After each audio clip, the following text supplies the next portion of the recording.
दोस्तों, भारत में अनेक वीरांगनाएं थीं, लेकिन उनमें एक कालीनसर महाराजा कीर्ति सिंह की पुत्री दुर्गावती थी। दुर्गावती बचपन से ही घुड़सवारी, तलवार चलाने और तैराकी में तेज थी।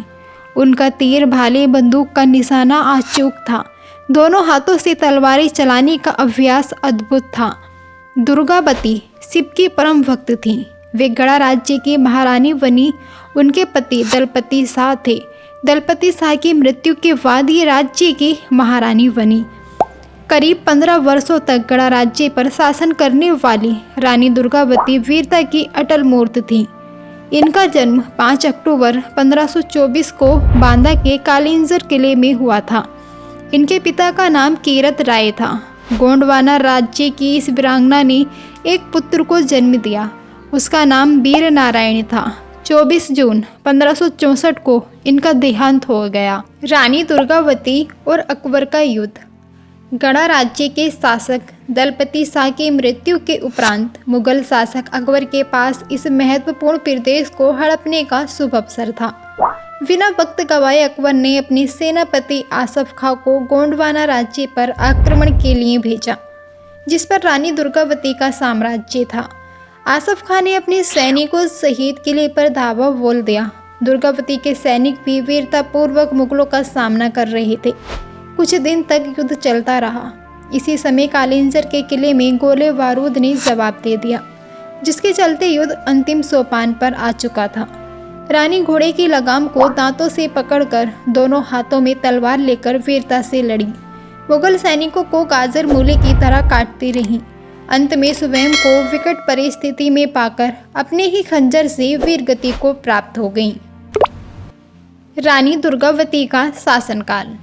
जब रानी दुर्गावती ने गोंडवाना राज्य के शासक के तौर पर गद्दी संभाली थी, तो उन्होंने सबसे पहले अपनी राजधानी के बारे में विचार किया था और विचार करने के बाद उन्होंने अपनी राजधानी को सिंगोरगढ़ से हटा करके चौरागढ़ को बनाया। चौरागढ़ वर्तमान के समय में मध्य प्रदेश राज्य के नरसिंहपुर जिले के पास गाडरवारा में स्थित है। इसके पहले उनकी राजधानी सिंगोरगढ़ थी, जो कि आज के टाइम में मध्य प्रदेश के दमोह जिले के सिंग्रामपुर गांव में स्थित है। राजधानी को चेंज करने के बाद रानी दुर्गावती ने अपने राज्य के सैनिक व्यवस्था पर विशेष तौर पर ध्यान दिया और उन्होंने कई कदम राज्य की सैनिक व्यवस्था को मजबूत बनाने के लिए उठाए। उन्होंने अपनी सेना में कुशल घुड़सवार को भर्ती किया है। इसके अलावा सैनिकों को उन्होंने शस्त्र कला की शिक्षा देने के लिए विशेष शिविर का आयोजन करवाया। इसके साथ ही उन्होंने अपने शासनकाल के दरमियान बहुत से प्रकार के हिंदू मंदिरों, भवनों और धर्मशाला का निर्माण करवाया। रानी दुर्गावती के समय में इनका राज्य धीरे धीरे समृद्ध और संपन्न होता गया और यही वजह थी कि इनके राज्य की प्रशंसा दूर दूर तक फैलने लगी। शुजात खान के द्वारा आक्रमण। साल 1556 के आसपास में मुगल बादशाह शेरशाह सूरी की अज्ञात कारणों से मृत्यु हो गई थी। इसके बाद शुजात खान ने मालवा पर अपना अधिकार जमा लिया, क्योंकि जब शेरशाह सूरी की मृत्यु हुई तब शेरशाह सूरी के बेटे वाज बहादुर के द्वारा अपने राज्य पर ज़्यादा ध्यान नहीं दिया गया और इसी मौके को भाप करके शुजात खान ने मालवा पर अपना अधिकार जमा लिया।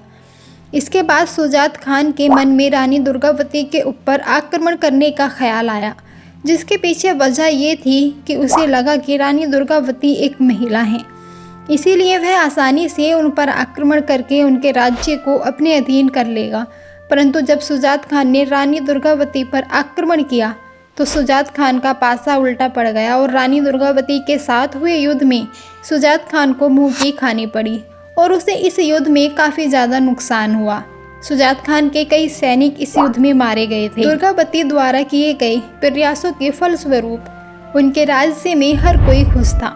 यहाँ तक कि उनके राज्य में लेन देन के लिए सोने की मुद्रा का इस्तेमाल किया जाता था, जो इस बात की गवाही देता है कि रानी दुर्गावती प्रजा की भलाई के लिए हमेशा सोचती थी।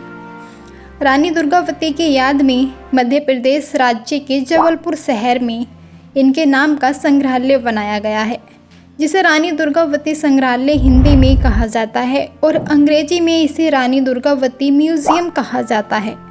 इस संग्रहालय में रानी से संबंधित कई मूर्तियां, शिलालेख और अन्य वस्तुएं रखी गई हैं। इस संग्रहालय का निर्माण साल 1964 में किया गया था। म्यूजियम के अंदर आपको देवी दुर्गावती की एक बहुत बड़ी मूर्ति भी रखी हुई दिखाई देती है, जिसका निर्माण बलुआ पत्थर से किया गया है। इसके अलावा महात्मा गांधी से संबंधित कई वस्तुएं भी यहाँ पर रखी गई हैं। यहाँ पर आपको कई सोने के सिक्के, अभिलेख और अवशेष भी मिलेंगे। हर साल इस म्यूजियम से काफ़ी लोग आते हैं। रानी दुर्गावती विश्वविद्यालय जबलपुर। मध्य प्रदेश राज्य के जबलपुर शहर में ही रानी दुर्गावती यूनिवर्सिटी भी स्थापित है, जिसकी स्थापना साल 1956 में 12 जून के दिन हुई थी। यहाँ पर जबलपुर ज़िले के अलावा आसपास के ज़िले के विद्यार्थी जैसे कि नरसिंहपुर, कटनी, छिंदवाड़ा, डिंडोरी, सिवनी, रीवा, सतना, शहडोल के विद्यार्थी पढ़ने आते हैं। इंडिया की वेस्ट यूनिवर्सिटी में इस यूनिवर्सिटी का नाम शामिल है। और मैं आपको बता दूं कि 24 जून सन 1524 का दिन भारतीय इतिहास में बलिदान दिवस के रूप में याद किया जाता है, क्योंकि एक शूरवीर वीरांगना ने काफिरों के हाथों मारे जाने की बजाय अपना जीवन अपने ही सैनिकों के हाथों समाप्त करने की इच्छा जताई। मगर माँ रूपी इस देवी को मारने का पाप भला कौन कर सकता है।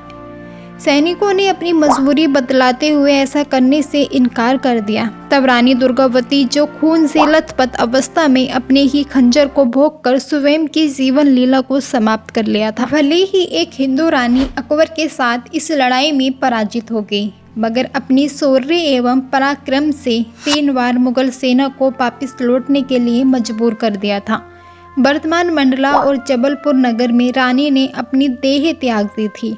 रानी के प्रति लोगों में श्रद्धा के भाव के कारण इन्होंने यहीं पर रानी दुर्गावती की समाधि बनाई, जहां बलिदान दिवस पर लोग इस शक्ति को नमन करने आते हैं। मध्यकालीन भारत, जब दिल्ली सल्तनत पर अकबर का आधिपत्य था, देसी राजाओं के पास 2 विकल्प थे। या तो वे अकबर की अधीनता स्वीकार कर लें अथवा युद्ध के लिए तैयार हो जाएं।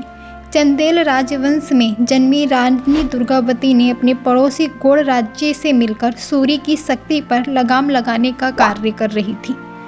राजपुताना वीरांगना किसी भी सूरत में अकबर की अधीनता के प्रस्ताव को स्वीकार नहीं करने वाली थी।